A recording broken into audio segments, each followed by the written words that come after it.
heavy. Tell you things, everything. So that what he's trying to do is to increase the volume of seed. The guy who is talking to you as if he's so interested in you, when he finishes talking and you don't give him seed, that's the last time you and him will talk. Come back again and say, man of God, sir, you think you have a relationship? He will tell them, if you allow that boy come here again, searching for bread and wine, it's a pity. But the man who can reject the pleasures of Egypt is not doing it because he's strong. There's something he knows. There's something he has seen. He can walk away from the palace to go into the wilderness. He saw something. The reason you can't is because you have not seen and you have not known what he knows. If you know it, you'll be shocked that you like this who is so weak. A day comes when you can give out all your dress. It's not what people do and they say, hey, I get to. Sometimes I wonder. Somebody gave all he has in his bank account and he's crying. It's a big thing. When you ask him, well, how much did you give? Hey, my last 15,000. My last 15,000.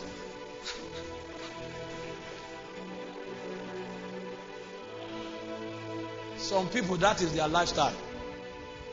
In 1 year, they empty their bank account more than 30 times. Now, it's not about how much you even have.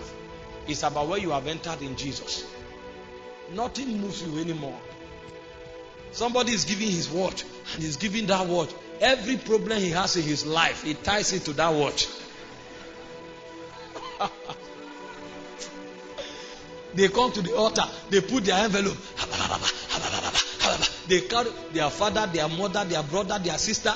All the problem is their family. They are conjoining it on 3,000 that they want to put on the altar.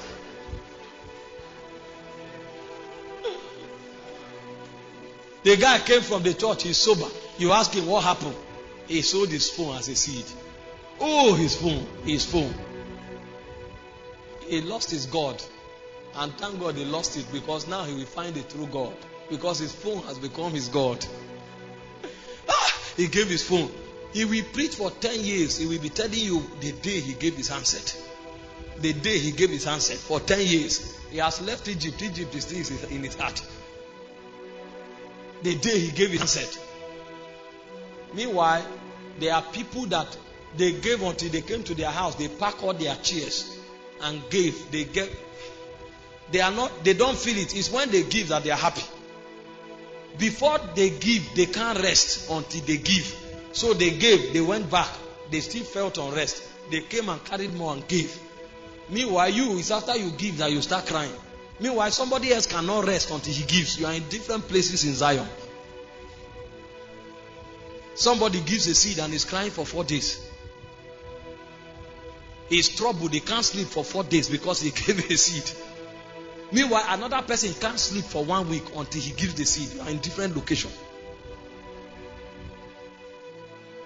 But there is something to do to get there. There is something to do. And remember, it's not how much you give. God doesn't judge by how much you give. If he must, it will be the percentage. But it takes the heart of a man that Jesus has become his life to live that life as his lifestyle. There are people that give every day. It's normal. As the money is coming, they say, okay, give this person. There was a need. As it's coming, they say, give this person. As it's coming, they say, give this person. I'm not talking about religious giving in church. It's important to give in church, but giving is beyond church. Because I know a lot of people that a brother is crying for school fees. They will not give him 5 naira. But they come to church and give partnership 100,000. And then they say, Brother Anselm is the biggest partner in this church. His pride, his self-glorification is what he's looking for. But a brother is looking for 10,000 for school fees. He can't give him. You are not a giver. Don't deceive yourself. You are a religious man. Because you don't know the love of God. You are not motivated by the love of God. You are living in a room with a brother that has no shoe, who is drinking Gary. You go to church, you say you gave offering. Now, your level of offering is 10,000.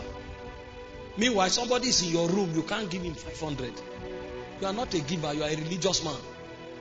You have not grown. Don't deceive yourself. You may be encouraged by the man of God to say, your faith level has increased. It's a lie.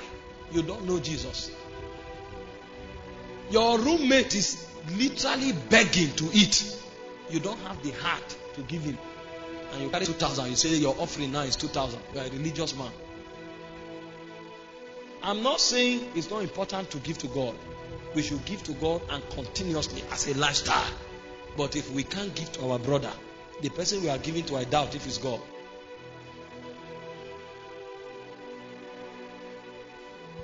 Most of the things you see these people do effortlessly, there was something they did to get there.